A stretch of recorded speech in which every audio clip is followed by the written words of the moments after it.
আমরা আলাউদ্দিন ব্যাপারী প্রবাসী তার স্ত্রীর সঙ্গে কথা বলা। আসলে আপনার স্বামীর সঙ্গে যে আলাউদ্দিন ব্যাপারী যে বাকবিতণ্ড হলো কোন হলো, আপনি এ ব্যাপারে কতটুকু কি জানেন, কি কারণে এই ঘটনাটি ঘটলো?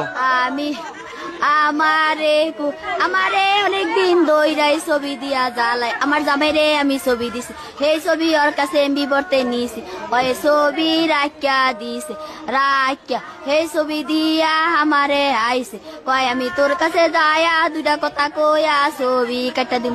ভাই আমার কাছে আইছে মাইসে দেখালাইছে লইয়া বিশ আপনার কি ছবি? জামাইরা আর আমার ছবি দিয়া ওই কেমনে বিলেই দিয়ে কই এমন ছবি বানাইছে।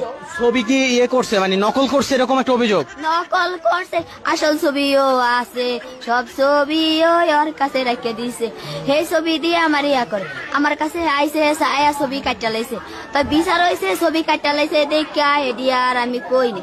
ওই আমারে আর তো আমার লগে যোগাযোগ নাই, ওই আমার হ্যার মোবাইল লয়ে আমি মোবাইল চালাই না অনেক, হ্যার মোবাইল লয়ে আইছে পরে হ্যার মোবাইলের বিতে নাম্বার আছে, সেই নাম্বার দিয়ে খালি আমারে ছবি দেয়, খালি আমারে ছবি দেয়।